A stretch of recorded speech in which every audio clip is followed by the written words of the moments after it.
Hello, my name's Jonah Primo, and welcome to the Overexamined Life, your home for big chunks of wisdom in small doses from some of the brightest and most creative minds in the world. Today we really do have a superstar, Nancy Haigh. 3 Academy Award nominations in production design, 2 in art direction, and 4 in set decoration. That's 9 for those of you who need help counting. She's also won 2 Oscars and was humble enough to not have them in her Zoom background. Nancy is an expert on crafting stories through detail that doesn't necessarily take center stage, in fact that's part of the art, but is absolutely core to transport us and immerse us in new worlds. You've seen her work in The Truman Show, Forrest Gump, Once Upon a Time in Hollywood, No Country for Old Men, Moneyball, Big Fish, and a million other movies that you know and love, including possibly my favorite movie of all time, Barton Fink. Here's Nancy on What You Don't Notice.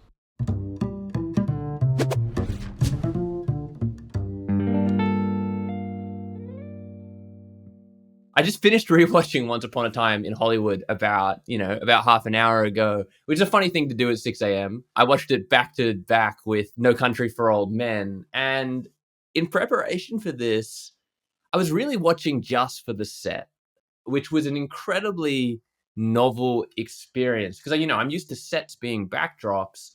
But when you watch something through this lens, the actors become the ambience and the set becomes the main thing. And so I could be watching Javier Bardem blow someone's head off in a motel and I'd be like, oh, that's cool stitching on the chairs, which was really, really so much fun. And Once Upon a Time in Hollywood, the old illustrated movie posters were just absolutely beautiful. And one of the little details I noticed was Brad Pitt's caravan is full of dog food. You call it a caravan, right? So we call them trailers. Okay. Oh, trailer. Okay, yeah. Well, his trailer is full of dog food, and I wanted to know if there's a story behind the brand of dog food. I can't even remember what the name of the brand of the dog food was. Well, it was called Wolf's Tooth. Oh, I'm sure Quentin came up with that.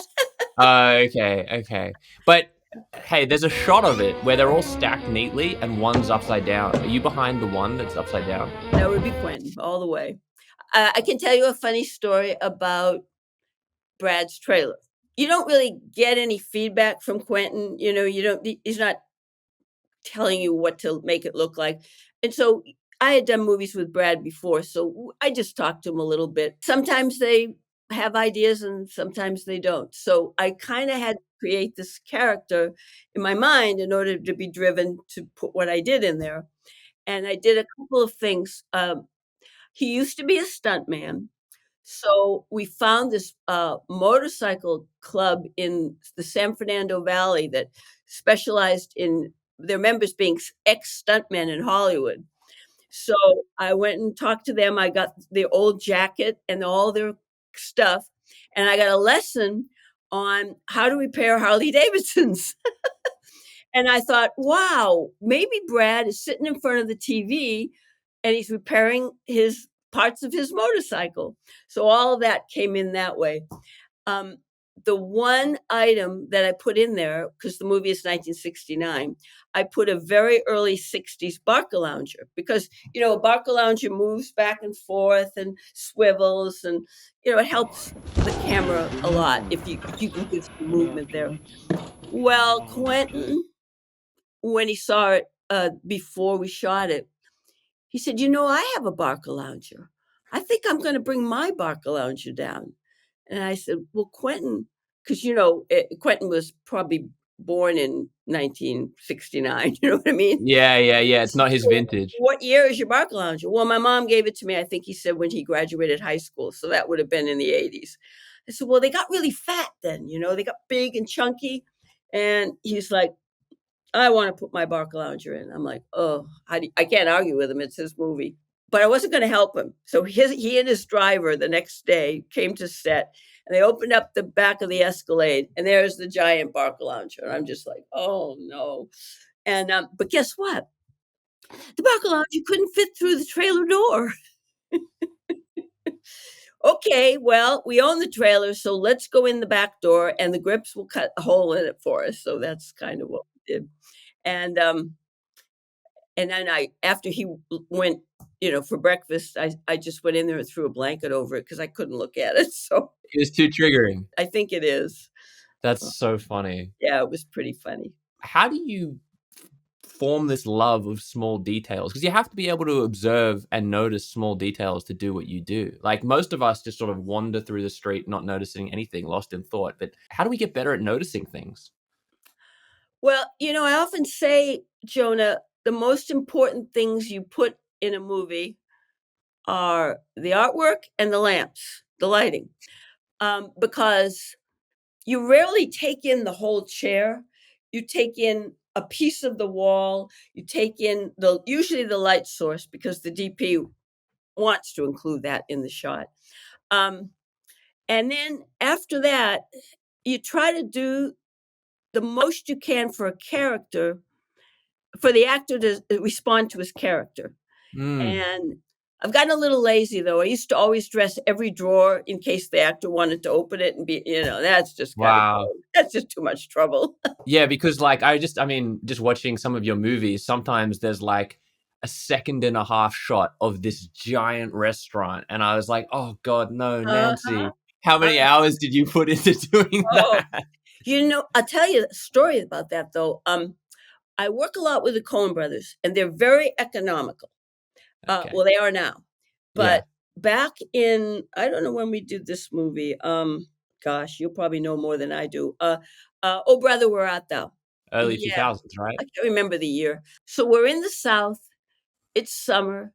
It's hot, and we used to have a chain of supermarkets called the A&P. Mom and pop. They're out of business. But there was this little town that had a closed down A&P. So Joel and Ethan wanted a Woolworths. Now this is 1928, Mhm. and, yes, they had Woolworths. I don't know if you ever have that kind of a variety store in Aussie, We but we basically only have Woolworths. They oh, own everything. okay. So so, yeah, I did the research, and I spent the money, and I made this period 1928 Woolworths. Yeah. And they came in that morning and they said, "Oh, no. Oh, no." And I was like, "Uh-oh, uh-oh, gosh, I thought it looked pretty good," because they never complain about anything. Um, and they said, "Nancy, how much did you spend on this set?" I said, "Oh, more than I've ever spent before with you guys, I'll tell you that." And they go, "We'll never let that happen again, we promise you, because 'cause we're only gonna shoot that wall and that wall." Ah, that's so I was like, funny. "Oh, so you nailed it, Jonah, you nailed it. This is exactly what happens." And you gotta let it go, you gotta let it go. I guess you do. I guess you do. Do you find that, like, dressing, like, a hardcore period piece is different to dressing something more surreal? Because, like, obviously you worked with Tim Burton on Big Fish. You're doing Oh Brother, Where Art Thou, which is sort of like magical realism, and then there's, Barton Fink as well, and then there's more hardcore, sort of depictions of history. Do you find you have to dress the set differently based on how distanced from reality the actual movie is trying to be? You're not stuck in the reality of today or a few Yeah. years ago or a few years in the future. You're free to let your mind go to, "Wow, this might be fun to do." And Yeah, you cool. can never go over the top because decoration can't take away from the action. You know what I mean? Mm. You have to take a back seat. Sounds like part of the art is being in the background, like, you don't wanna draw the viewer's eye. That's right. It's Yeah. not good. And when you get to use color, you gotta talk to the wardrobe people, costume designer, because you gotta mesh. You can't Yes. clash. And the filmmaking's a real collaborative thing, Jonah. Real Yeah. collaborative. You were saying before that, like, you dressed every drawer just in case an actor might open it, but do you ever think that, like, the way that you dress something might actually change the way that the actor interacts? Like, do you think you have some sort of influence on their performance? No. One time with the drawers, I think I didn't do it. And I should have known better because it was a Michael Mann movie, and Michael is very particular. Oh, I love Michael Mann movies. So this movie was a true story based on a whistleblower, and the case going to court and winning billions of dollars from the tobacco industry. So it was pretty cool.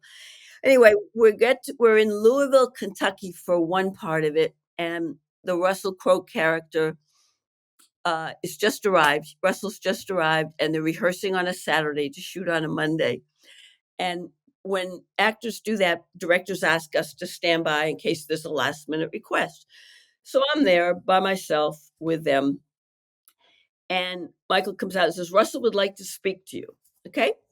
And you come in, you're just meeting them, and they're not usually very friendly or, any of that stuff. And That's that funny. guy That's funny you say that. yeah. Telling the truth here. So do you ever say I've won more Oscars than you? Yeah. No, never.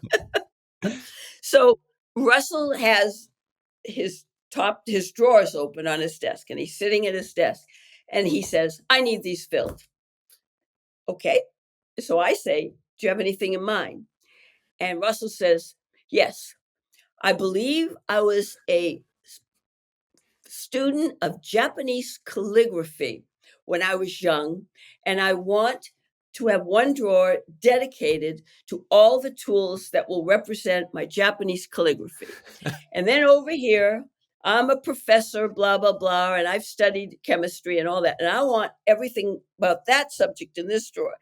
And so I'm just taking notes, and I'm like, it's Saturday afternoon in Louisville, Kentucky, and we shoot Monday. What am I going to do? And so, but you just say, I'll do my best. I'll do my best. Yeah. I'll do my best. So I left there, and I had an assistant who had grown up there. And I called her up and I said, Tinker, I said, God, what am I going to do? Japanese calligraphy. And she goes, oh, our old neighbor has somebody that does that. Let me call them up and see, And sure enough, there's a little Japanese man. No, woman. There's a woman, Japanese woman. And I go over there, and she's got the whole setup, and she teaches everything to me, and she lends it to me. And the scientific part was easy to do because I already had that going. But I filled it up with that stuff. And Russell came to the set on Monday, and all he did was open the drawer and close the drawer. And that was all you ever saw about that. Wow. He would have written you a thank you letter, though. No, that's not happening. So how did you get into this field?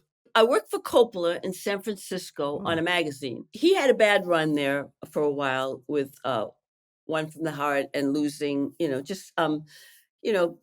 overextending in the money department. So he decided to make these two small movies in Tulsa, Oklahoma, Outsiders and Rumblefish. And I was breaking up with my boyfriend of 15 years, and I needed to get out of Dodge. So he said, well, there's two jobs. You can work for the production designer, or you can work for the producer as a PA, assistant. And so it was like the fork in the road, because I was pretty good at business, but my background was art. So I chose the production designer. And I remember him saying, he's going to make you cry. And I'm like, forget it. He's not going to make me cry. That's ridiculous. Oh my God. I never shed so many tears behind his back. Really? How old were you at this point? 32. 32, okay. 32, I think. So I'd never done anything in film, nor did I aspire to it. It wasn't on my radar. Wow. I painted, and I did sculptures, and I just did business jobs, to make money to do some art. So we went to Tulsa, and, it was an extraordinary experience. And that's sort of how I got into it. You've been there ever since, right? Yeah. Films. You don't have interest in just like fine arts anymore, or? I do. In fact, I just had a show of my paintings in October. Oh, cool! I'll probably never Congrats. do it again. It was just something you get to a certain age, and I think I'll try this, and it was fun. But yeah, I tend to paint in my little place, and I don't show anything to anybody. But so it was very different. But I had a good time. Yeah, that's so nice. What's your favorite genre to dress? I know you've done a lot of westerns, obviously with the Coen brothers, or western adjacent, I guess. Yeah, What's Western your favorite adjacent. time period and genre? Well, I've done 20s, 30s, 40s, 50s, 60s, 70s, 80s, 90s, anything like that. I'm not crazy about contemporary. I mean, I'll do it, but Yeah. yeah, the shopping isn't as interesting. The problem solving that's still interesting. Problem solving is always interesting. Yeah. Um, I guess I love the period stuff the most. Yeah. Yeah, 'cause you're really creating, a very specific world in period pieces. Yeah, yeah, yeah, definitely. Yeah. I mean, again, coming back to Once Upon a Time in Hollywood, it seemed like there was a lot of different genres just in that movie, right? Like, there's a lot of different sets to dress. There's all the flashbacks, of Yeah.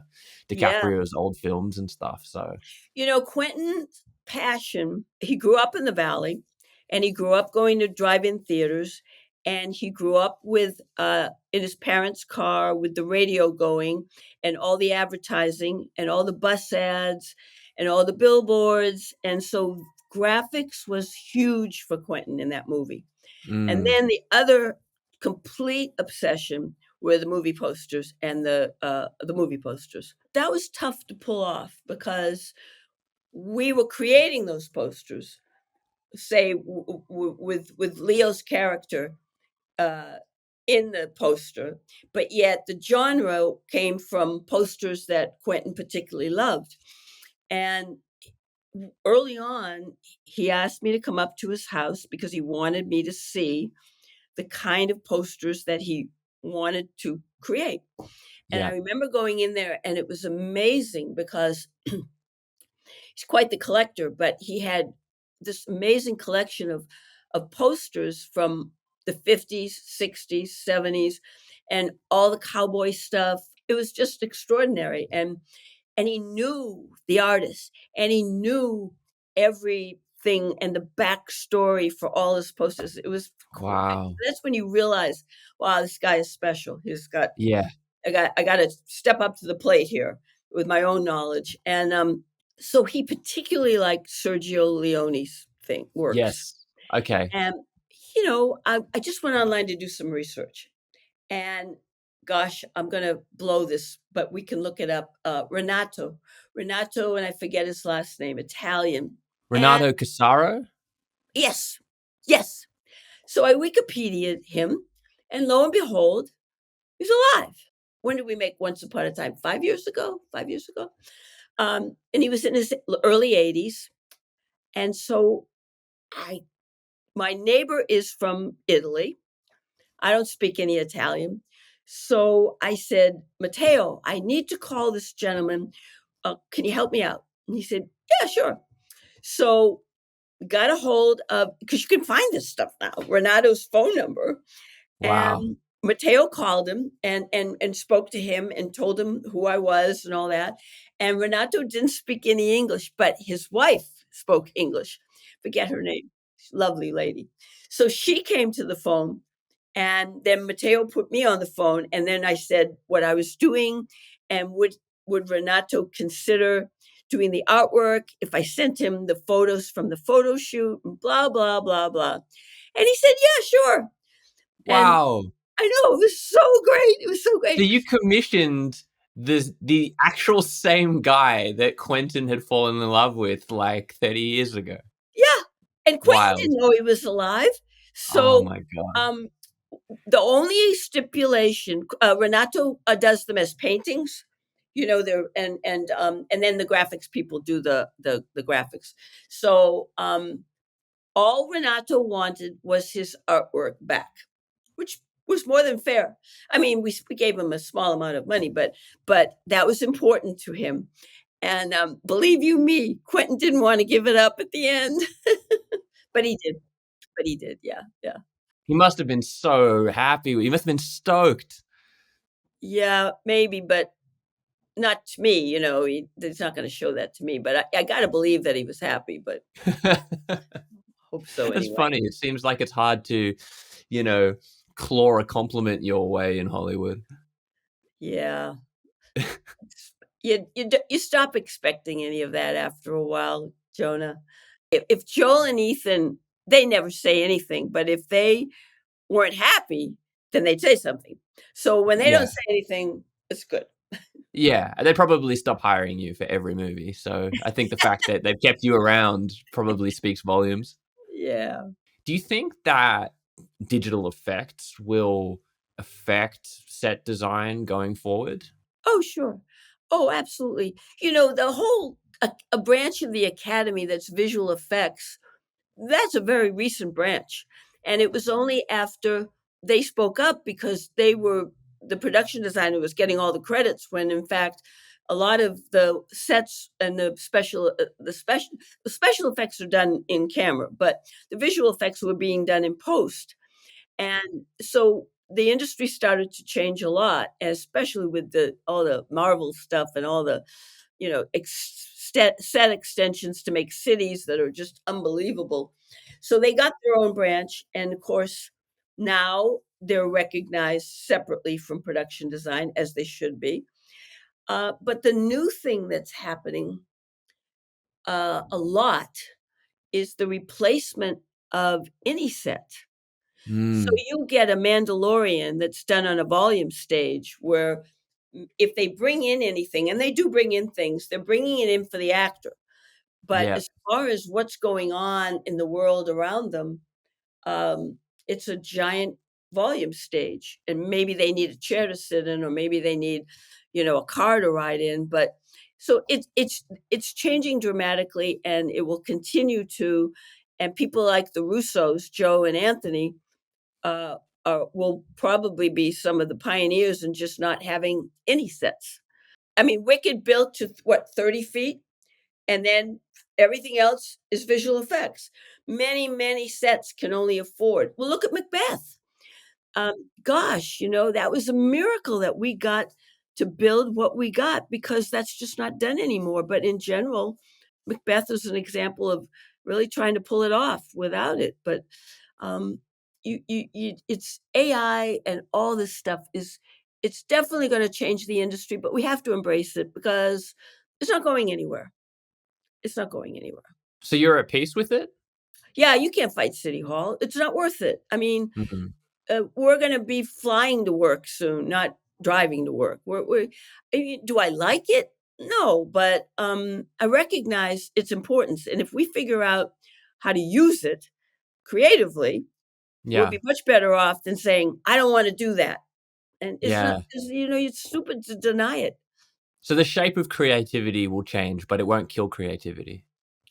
No, I think we'll embrace the change, we'll figure out how to utilize it. Some people will be pissed because their job will be completely replaced, and Yeah, other people will embrace what they can do with it. Um, yeah, it's just the beginning of this world, and, what's this is 2025? I mean, what's it gonna be like in 2040, you know? yeah. I remember doing AI with Spielberg. It was prep for Minority Report. We didn't end up I didn't end up doing the movie because Steven got ill, and when he came back, we did AI instead.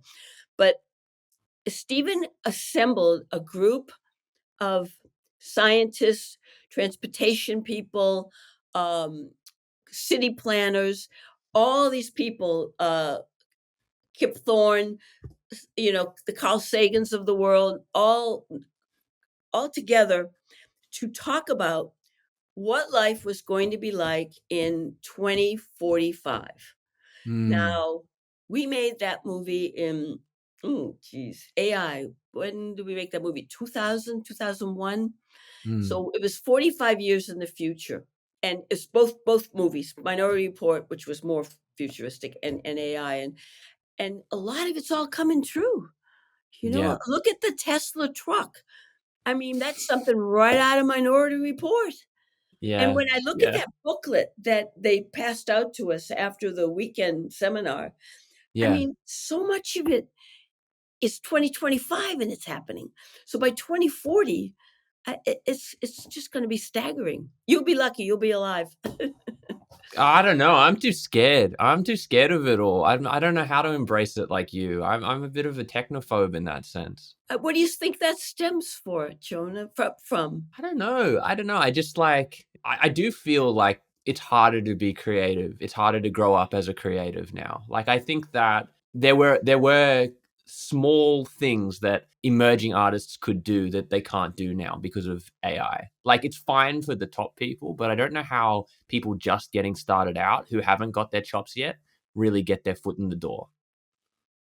Oh, what I think that stems not from that problem, but from a whole other problem. Hmm. That we are experiencing the end of Hollywood right now. There is Really? there's nothing going on. There's very little movies. It's shocking. So what we got going on here, we got television, Yep. Warner Brothers, Paramount, Sony, Universal. The lot's full pretty much, all the stages with TV. We might have 3 movies going, 4 movies going, and they're all very low budge. Everything is going overseas or to a state that has a much healthier, rebate program. Do you and a lot of people are going to Australia. I suppose you're aware of that. Yeah. There's a lot of production going to Australia right now. So, we had our strikes. Basically, the unions won, the Teamsters won. Studios said, "Okay, fine. We'll go to London where there is no union and they have national health. We'll go to Budapest where there is no union and they don't Mm, worry about fringes. We'll go to Australia. We'll go everywhere except here." And the states that have the rebate program where they get the discount above the line, not just mm, below the line. So when you mm. start taking in, if you have a $20 million movie, 10 of it might be above the line. So if you only get 30 to 40% off 10 million, I'm going to go to the state that's going to give me 30 to 40% off the whole movie. So Yeah. we're really having problems with this now. And I don't know what's going to happen. People Yeah. are out of work. There's Yeah. a gigantic number of big people. My whole crew is suffering. They haven't worked in months. So Really. yeah, Really. it's Yeah. bad. It's really bad. And they're the top in their field. I got my crew is aces, but they're working in television. They're just trying to do. There's tier movies. They're just trying to. It's hard. No, I agree. I mean, I think like something that I've noticed as well is that like, obviously I went to music school and a lot of the people who are still doing it are doing it because they are sort of patronized by their parents, not because they're better. And it just seems like a lot of the, really strong, talented musicians are software engineers now, or, they've used their brain and they've just left the industry because too it's just too expensive to try and Yeah. support a career in the arts. So And I you're worry. talking about Australia. Yeah, I am. Yeah. Yeah.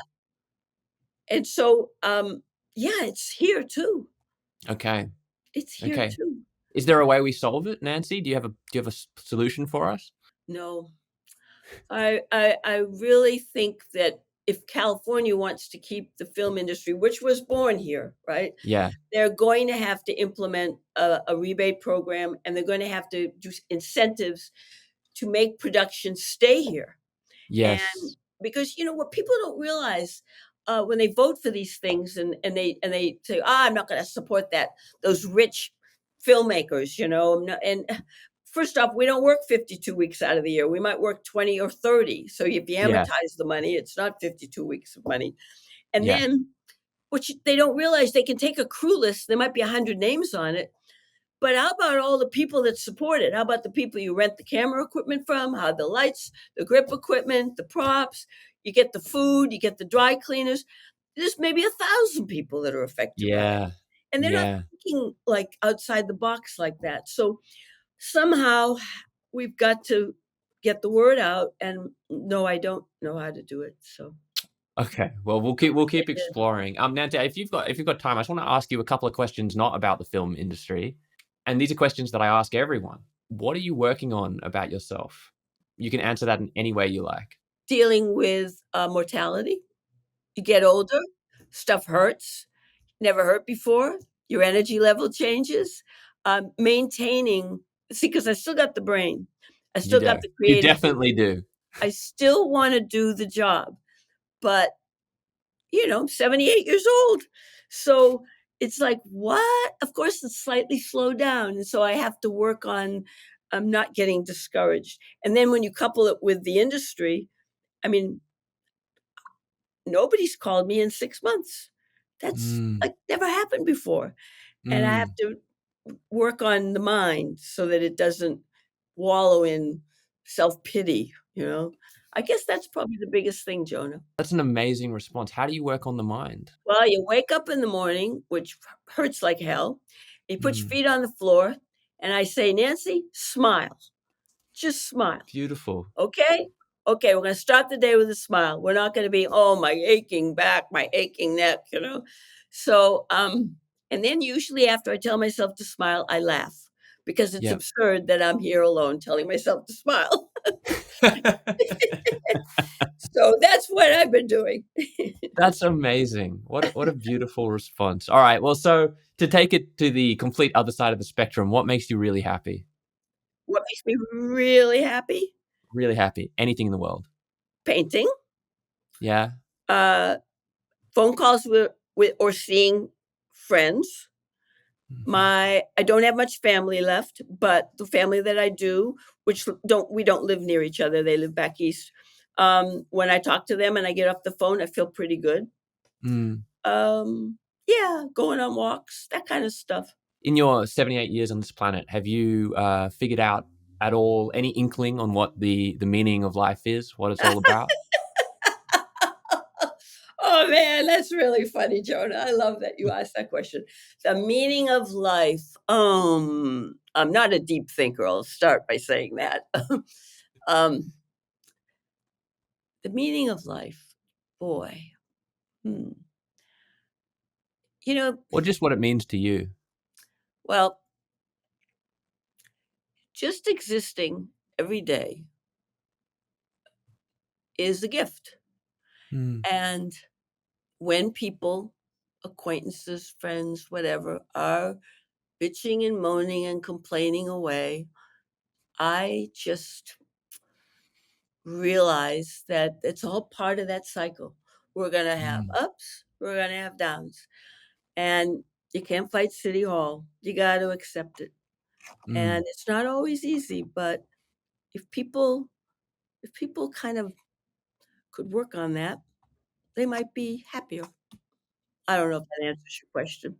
It does. It does. It does. Any answer answers my question. And I just want to say thank you so much for your time, your insights, and your vulnerability as well. I really appreciate it. I really appreciate how open you've been in this conversation, and I've learned a lot. And Can I leave you with one good story? please, One day on Rumblefish, a Saturday afternoon, 100-degree summer, um, this production designer, whom I adore, Dean Tavoularis, one of the greats, um, said, blah, blah, blah, blah, blah, blah, blah, blah, blah, blah, blah, blah, blah, blah, blah, and walked out. And I turned to his brother, Alex, who was the art director, and I said, what did Dean say? And he said, Dean wants a perpetual motion machine. And I said, what's a perpetual motion machine? And Alex said, well, I'll draw one for you. And he drew that bird, that bird that goes like this. yeah, yeah. Okay. So I'd seen that, but I didn't know that that was what it was called. I said, where am I going to get on a Saturday afternoon in Tulsa in 1982 a perpetual motion machine? And he said, well, you get them in a magic store. So in those days, it was the phone book, the yellow pages. So there's one listing in Tulsa for a magic store. So I call him up. I said, do you have a perpetual motion machine? They said, yeah, we got one, but you better hurry. We close at 3. So I get in the dean's car and I drive to this strip mall that's no cars. It's Saturday afternoon. It's 100 degrees, except right in front of this magic store is a stretch limousine. But I'm on a mission and I register the stretch limousine, but that's all I do. And I open the door and I go into this store and it's shotgun. It's a long store and a whole counter runs on one side with a L at the back. And there's a little old guy at the back and he says, you look like you're looking for a perpetual motion machine. I laughed. I said, yep, that's me. And I pass these 3 guys, and I don't pay any attention to them. And I get to the guy with the back, and he puts it on the counter, and he's showing me how you do it. And this voice says, "What do you want a perpetual motion machine for?" And I look up, and it's Muhammad Ali. And I'm like, and I've been a Muhammad Ali, Cassius Clay fan since 1962, Sweden, Ingemar Johansson, or whoever it was. And I'm like, Muhammad Ali. I'm like a kid, I'm like, what? And so I told him that this director wanted one for that shoot that night and blah, blah, blah. And, well, what are you doing? Well, it's a Francis Ford Coppola movie. And Muhammad says, can I come to the set? And these 2 guys with him are big, burly bodyguard guys. And they were on their way to Louisville because Muhammad had a house there. And Wow. and so I said, oh, yeah. Like I'm a little PA, right? Like I'm just, yeah, of course you can. So I give him a little map because, those days there's no cell phones or anything. I just give him this map. I tell him 6:00 call. So, you should come at 6:00. So I go back to the art department and I put the machine down in front of Dean and I say, Dean, I invited somebody to the set tonight. He says, you're not allowed to do that. Nobody can do that. You have to ask Francis. And I said, well, I think he might like this person. And Dean's like going to yell at me, and I said, well, it's Muhammad Ali. And he's like, what? I said, it's Muhammad Ali. He goes, are you sure? I go, yeah, he was at the magic store. Why was Muhammad Ali at the magic store? Oh, he's totally into magic. Muhammad Ali's, what do you call it? His hobby. His whole life is magic. Okay, that's not what I was expecting. I know. So anyway, the rest is history. They came to the set. Francis had a thing called the Rumblefish. It's where he did all his his set work in there, and it was a big old trailer, and that's where he did his cooking. Well, let's face it, he didn't come out for hours. He cooked Muhammad pasta, and no, I was not invited to the party. That's so funny. But I've never forgotten. It's one of the highlights of my film career is meeting Muhammad Ali in a magic store on Rumblefish. That's such a great story with such a great twist. Like, that should be a short film. Beautiful. Thanks for leaving us with that, Nancy.